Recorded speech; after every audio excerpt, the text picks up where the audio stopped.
And I'll just give it another minute or so before we get started. Sounds good.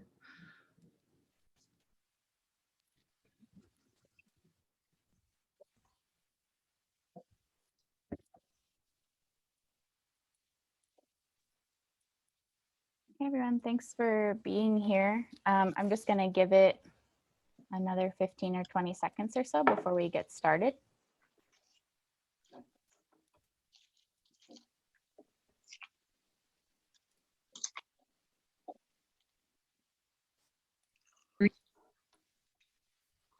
Okay, well, we'll kick it off now as people start to kind of flood in. Thanks for being here, everyone, for this live speaker series with Leah Weiss. She's the co-founder of Skylyte. And this first live speaker series today is part of a bigger initiative that the Learning and Development team is hosting this week called Wellbeing Week.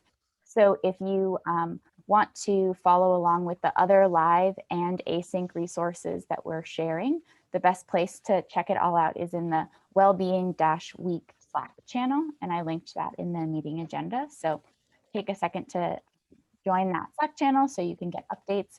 I'm probably going to deprecate that Slack channel at the end of the week, so it won't, cause any noise later on, but it'd be good to follow along this week. So yeah, we have a live speaker series today. We'll follow the same kind of structure that we always follow on these calls. After this quick introduction, Leah and I will have about a 20-minute or so fireside chat conversation with 3 questions that are already in the doc. And then as we're chatting, if you have any questions that come up, feel free to add it to the doc because we will have time for an open Q&A at the end. And I'll just link the doc in the chat too, in case you don't have it open. I think that's all I have before we get started. So I'm going to pass it over to Leah to introduce yourself before we ask the first question. Good morning or hello. I'm sure it's not morning for some of you folks. It's really good to be here with you all. I'm very excited to have this conversation today. Just very briefly, a little bit about my background. I have been working with the Compassion Center at Stanford for about a decade, working closely with the Dalai Lama's interpreter and developing that kind of protocol, teaching at the business school, a course that I developed around purposeful and compassionate leadership. And then one of my former superstar students and I started Skylyte a few years ago, and we're a venture-backed team health oriented company. And our vision is to, I think, very consistent with your organization. Our vision is to have the workplace be a source rather than a depleter of energy and purpose. So really looking forward to hanging out with you all this morning. It's a great way to start the week. I have 3 young kids, and 2 of the 3 were really like not feeling the go to school thing this morning. And so I was trying to have the conversation about, well, what are you looking forward to, and what makes you, what gives you purpose in your classroom. And just was really thinking about how we all need that. And when we're tired and it's tough, we need that resilience to know why and to care about the people we're working with. So look forward to exploring that. Yeah, thanks, Leah. And I'm glad Leah and I got a couple minutes to chat before we started this call today. And that kind of bigger discussion about purpose and like, what are we all doing here at work, at GitLab, and whatever else we're doing, I think is becoming a more common conversation that's happening within our GitLab community. So it's cool to have an expert like you to be able to talk to us a bit more about it. So thanks for being here. Thanks for having me. So this first question that I'll ask is just to kind of get us started about thinking about well-being and burnout. From your experience working with teams, why is understanding and addressing team member burnout important? And then what impacts does that understanding have like on the relationships and trust and results that we see and experience on our team? I love the nuance of this question. I think first and foremost, the thing I'd point to is that we have to think about burnout as a systems level problem. And that's where I would say most companies get it wrong. The ways that people try to navigate burnout come back to individual approaches. And the fact is, I am the biggest proponent of mindfulness there is in the world. I spent 10 years doing 100-day and 6-month meditation retreats. I'm all about it. And we can't yoga and meditate our way out of burnout because they're not problems that are caused at the individual level. They're interactive problems. So I think the first thing that if you take away kind of one point from me today, and this is echoed through the research, if you look at the billions of dollars spent on workplace wellness programs, and you look at meta-analyses of studies of all the studies coming out of places like Harvard, what you see is that they don't work at the individual level. So the things we're trying to solve with these billions of dollars being spent, they don't make us healthier individually, and they don't improve the organization's KPIs. So the whole thesis behind what we're trying to do with our work is say, okay, so how do we approach this at the team level? And then you get to a very different conversation. So one of the biggest issues with burnout is we don't see it when we're the one going through this. I know this is true of my personal experience. Students, leaders I've worked with, where we become like the proverbial frog in the pot, where day by day, we kind of lose track of ourselves, the things we used to do that used to bring us joy, that used to be our self-care strategies, they fall away. And usually the first people who notice it are our family or loved ones and our teammates, right? Because we see the person becoming more cynical, more difficult, more disconnected. So this is the place where, like, if we focus on the team level, we can get each other's backs. We can help each other even notice what's happening earlier.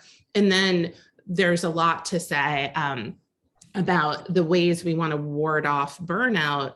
We can address them at the team level and take the onus off of the individual. And once you're burning out, the last thing you feel like you have is energy or agency to change your state of affairs. So you really need at that point to have a team that has mutual self-awareness. You know each other, you care about each other, you know your purpose, your triggers, you have sense of community, psychological safety, but then those all like move over into autonomy. So you get that right balance in your team of support and connection, because nobody wants to feel all on our own in our work and our problem solving. And but you also get that balance between support and not being overly micromanaged, right? Like we need something in the middle there, and that looks different depending on what we're working on, depending on where we're at. So that's a team level question. And then the other huge predictor of burnout that we need to address is structured rest. And it's one thing to tell people, take your vacation, unplug. But if you're in the midst of a team and a culture that expects you to be always on, you can't, right? It's an unreasonable ask. So we have to look at structured rest from the perspective of the team and the system. And what is the team and the system doing to support the reality that, just like the military, just like professional athletes, we can't perform well if we don't build into our cadence the rest and recuperation. And that's not just once a year. That's like, what is your rhythm of daily life? How do you recover after a sprint and so forth? So I've been talking a lot. I'll be No, that's great. No, thank you. We talk a lot at GitLab about rest, and I think like it depends a lot probably on the team that you're on, the kind of rest that you take, whether or not it's rest that you're taking throughout the day or actual like PTO that you're taking, and whether or not you're actually unplugged from work during PTO or if you're checking in on things while you're gone. But one thing that I wanted to touch on about what you were saying about the like connected piece and how important that is. I don't think there's an answer, not looking for an answer, I guess, from this, but I think at GitLab, we have a really unique experience with that since we are all remote. And there is so much to gain from being remote, but there's also a lot that is very different, and things that you might notice of someone who you pass by in their office or just in a shared space that you have to find. You can see that, you can find that about people remotely, but I think you find it in very different ways. And I think that it's like a skill that has to be learned as an employee at GitLab or as an employee at any all remote team. Absolutely. No, and this is very much, I think you're right. There's no one size fits all answer to that. And in part because each of the people in this conversation now, it means something slightly different to each of us to feel connected to someone else, right? So how could there be one answer? But I think about this a lot just because I think it's part of the zeitgeist. And also when I made the choice to move my family to Portland, Oregon a few years ago, I was basically making the choice to crack this nut in some way, or to practice with it or test it. And it is really interesting. I just had our chief of staff lives in New York, and I just met her for the first time. She's been working with us for almost a year, and she just came out to Portland so we could work together. And it's interesting to kind of reflect on, of course, there's additional layers that you get when you work with people in person. But I did feel like I had a really good sense of this person. I think she had a good sense of me. We have to prioritize like being a little bit off agenda sometimes in this, right? Because it's in the vignettes, it's in when you take a minute to talk about what's going on for you emotionally, or how you spent your weekend, or what you're anxious about with the holidays. Like that's how we know each other, or what you cooked for, the weekend. And so those, building that habit and making that part of what you're all realizing is just as important as the work. But then you're always titrating it, because how much is the right amount, what frequency, you do have to get stuff done. And I think we're all thinking a lot about that. There's a lot of hacks to addressing this. One of the areas that I'm really curious about is for those of us who are less kind of extroverted, or it's less like natural to have some of these self-disclosing conversations. Like, what does it look like to create structures for those folks to feel part of a community? But I think asking the question like you're doing is a big part of it, and asking people on your team, and democratizing, rotating out who's doing the check-ins. Like we've found that that's been really fun in our team, that we have, such different styles of check-ins that different people put together for our all hands each week. And that's been a really cool way to just see there's so many different ways to navigate this, and different kinds of comfort and different experiences that come forward. Wow, that's cool. I haven't heard that suggestion or idea to kind of rotate that. So thanks for sharing that. Awesome. Yeah, for sure. So this next question, I think, touches on a bit of what we were just talking about how people feel connected to work and the work that we're doing, and to the others, people on our team, in different ways. So I'm wondering, can you share a bit about the research that you've done around job crafting, job purpose, and job satisfaction? Yeah. So we put this as part of the self-awareness pillar for team health. And when we talk about self-awareness, there's kind of two layers, because we're talking about it in a team context. So one is each of us as humans has a set of values, has a vision, or visions, plural, around what kind of impact we want to have on the world, what makes our lives feel meaningful. But when we share that with the people we're working closest with, who we spend most of our time with, I think it's really helpful to think of it as our work family. And even when it's tricky and there's, funkiness, that's the technical term, to relationships, that's also like family, right? Like, who doesn't have some of that in our families of origin?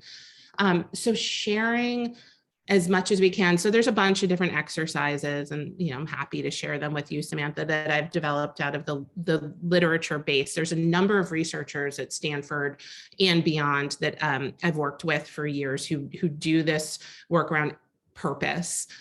So there's kind of two approaches. One is the bottom up, which is really looking at, as we go through our day, what energizes us, what brings us meaning, where are we feeling a sense of connection, unpacking that to get more clarity about our purpose and values. And then there's kind of the top down, like using your rational, using your experience in life to narrate, this is what's important to me, be able to articulate it. If we can share that with one another, that's really important. But what that actually does is that's the foundational step. Then we need to learn how to like use that. So let's say from a team member perspective, if we know that there's someone on our team who feels really connected with a certain kind of activity that's not core to their job description. So in the literature, we talk about jobs, careers, and callings. If you have a job, you look at your work as exchange for money. If you have a career, you look at your work as a way to build out your CV, your skill set, your connections, so you can kind of, increase over time, let's say. And then a calling is a sense your work makes the world a better place and you're part of something bigger than yourself. That's important. In people who have a calling, they do a lot of what we call extra role behaviors. So things that are not part of your core job description, but bring you purpose. So like one study with hospital janitors, the interviews show people in job, they're supporting their family, career, they're looking to build up to become a facilities manager. Calling, they see themselves as an instrumental part of the care team, because if they don't do their job well, infection will spread and people will die. Right? That's all three of these perspectives are reasonable, true, deserve dignity, respect. If you have a calling, what you saw in those folks is they were much more likely to do these extra role behaviors. So they were the ones who had forged relationships with patients in the middle of the night. They were the ones who would keep in touch or show up at a funeral even. Like there were incredible stories from the calling group. And there's something that we all need to learn from that. So what are we doing in our roles that may not be part of our core job description that are our touchstones with what really light us up? And this is important. This is why I'm saying the values and the purpose precede this conversation, because we can't just do that on our own. I can't say, cool, now I love like, I'm here as a content person but I want to code that would bring me passion. Like I don't get to just change what I'm doing. First of all, I'm like woefully ill-equipped to do anything technical like that. So nobody would want to pay me to spend all my time there. But maybe what I could do is get a foot in that door and say, I'd really love to find a meeting that we could identify on a technical side that I could sit in on once a week and start just learning, listening to the language, hearing about the processes, that kind of thing. So that's why the team part is so critical, because if we know what one another lights up with, we can support one another. And then if you're managing other people, I'd say this becomes a really critical part of your work. Do you know their life story? Do you know their values? Do you know why they care about what they care about?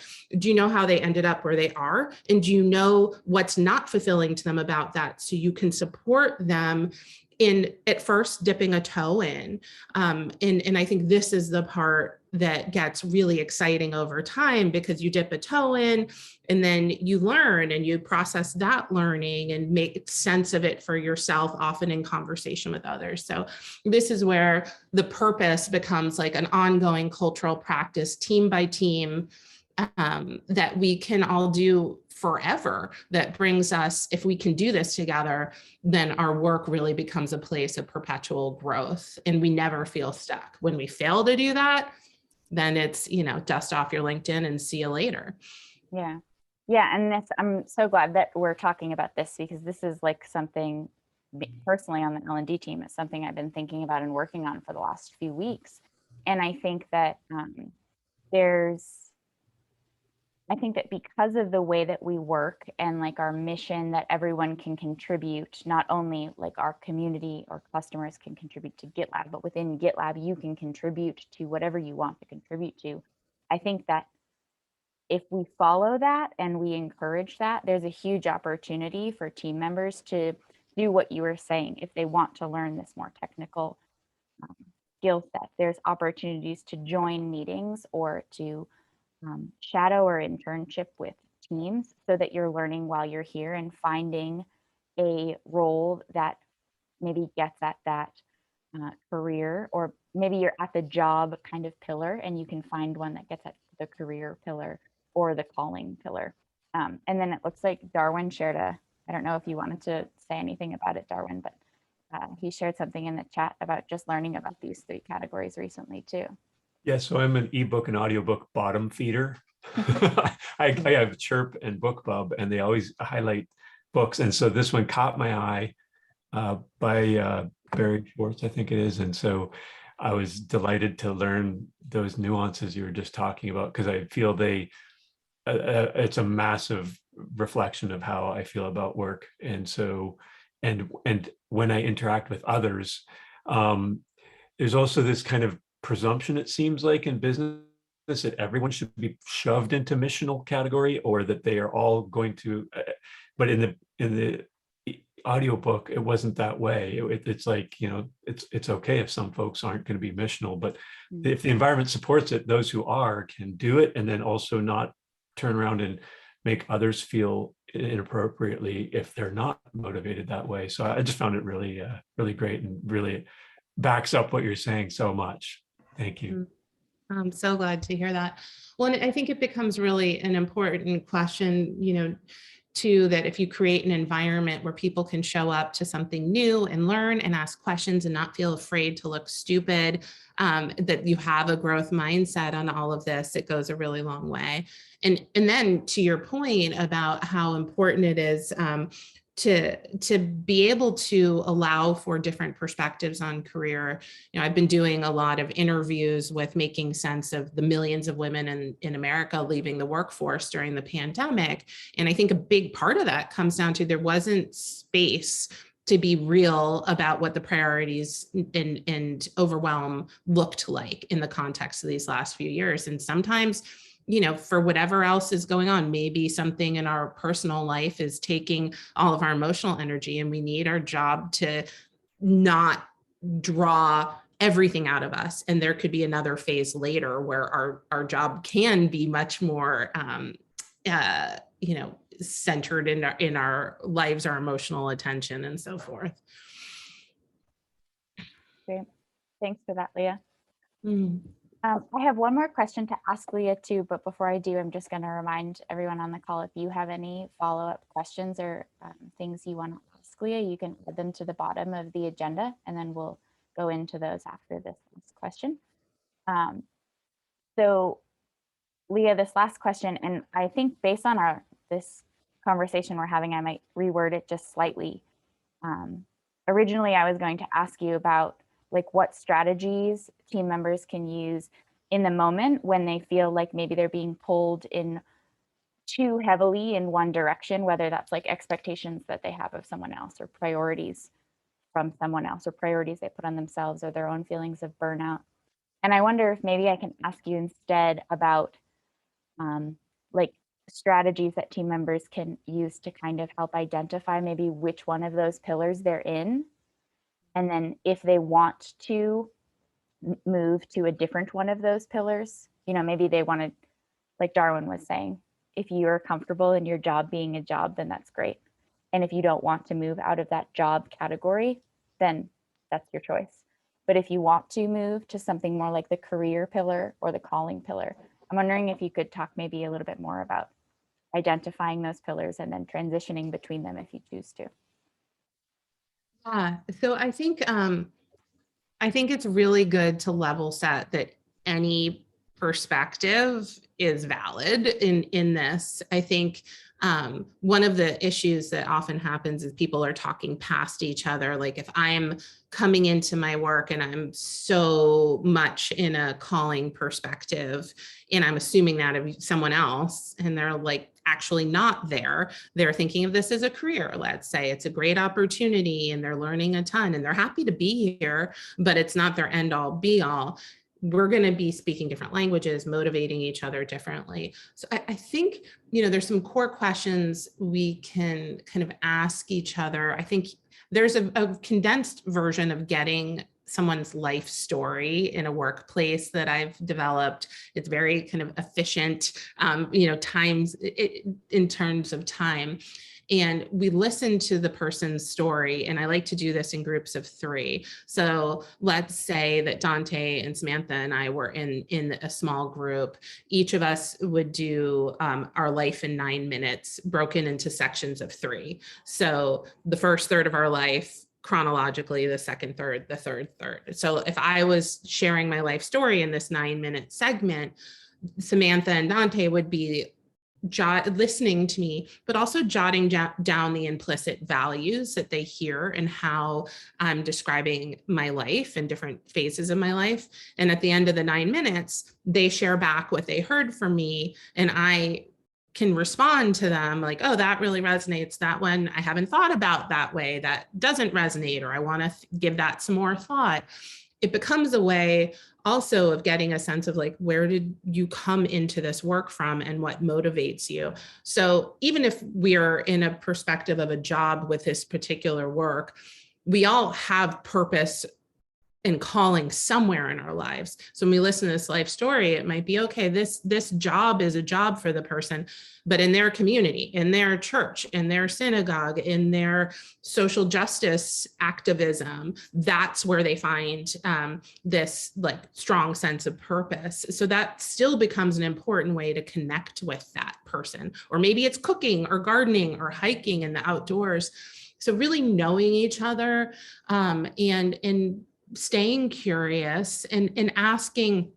So the self-awareness work and purpose and mutual awareness, I think it has to be an ongoing conversation. I mean, we have to think of our work families like our core community, and our families, you know, if you have a partner or spouse, you keep working on that relationship. The work never ends.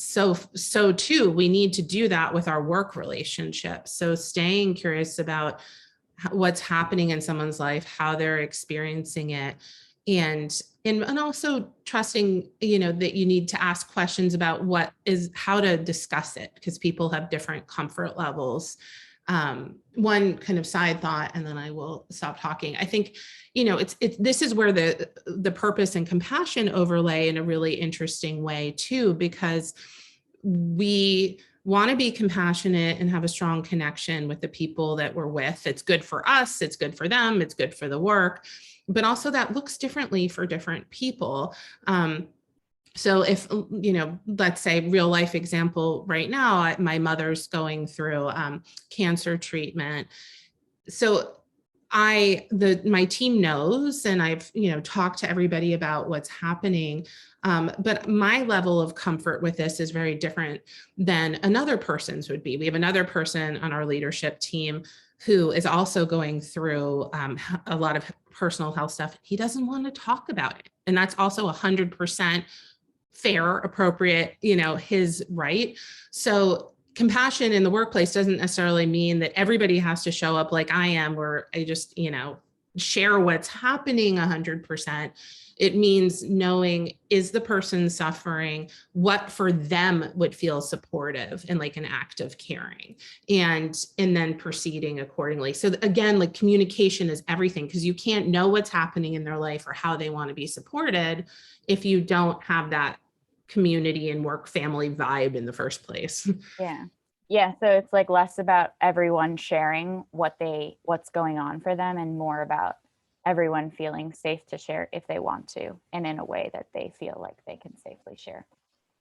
Yeah, exactly. And I think leaders should lean into as much transparency as they can muster, because I do think setting a tone when you're a leader for destigmatizing struggles with mental health or burnout, that is really important. And I think that's been one of the silver linings of COVID. In many contexts, leaders are stepping up and sharing more about their current or past struggles in life. And I think, you know, not to put too much of a pressure on them, but it really sets a different tone if there's some leaders in an organization who can do that and make that okay. If none of the leaders are doing it, it's really tough to ask, you know, individual contributors and so forth to be the ones like setting that community belonging like tone for all of it. Yeah, and I'm glad you said that, because I'm going to call out a resource that I'm sharing later on during this Wellbeing Week in Slack. And I did an interview with myself and Sid, our CEO, and a few other leaders at GitLab. And one of the questions that I asked was to share your experience with imposter syndrome. And all three of the people I was interviewing, their responses were like really vulnerable and heartfelt. And on, I think it's Thursday, it's going to post in the Wellbeing Week Slack channel, but it's like a snippet of Sid's story. And I thought that it was really powerful to hear him speak about his own experience with imposter syndrome. And I think that like hearing that from CEO of the company that you work for is, you know, kind of changes how you think about it, and changes your experience with it, at least when you're working here. Absolutely. That's phenomenal. Says a lot that you thought to do that interview, and also that Sid was willing to go there with you. That's not every company I'm chatting with. True. I can promise you that. Yeah, no, I bet. Well, thanks so much, Leah. I'm looking at the doc and I don't see any questions in the participant question section, but I just want to open it up in case last minute one has come up that anyone wants to verbalize.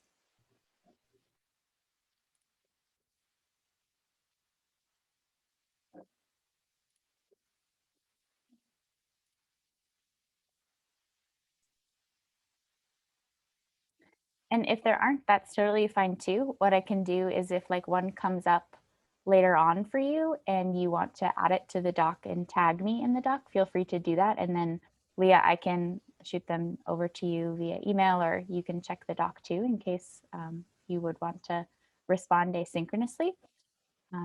But otherwise, if there's no more questions, we can wrap up early. I want to respect everyone's probably very busy week or 2 weeks leading up to the end of the year. So thanks so much for being here, Leah. This was a really great conversation. So nice to be with all of you, and take good care, stay healthy. Thank you. Talk to you soon. Bye, everyone. Thank you.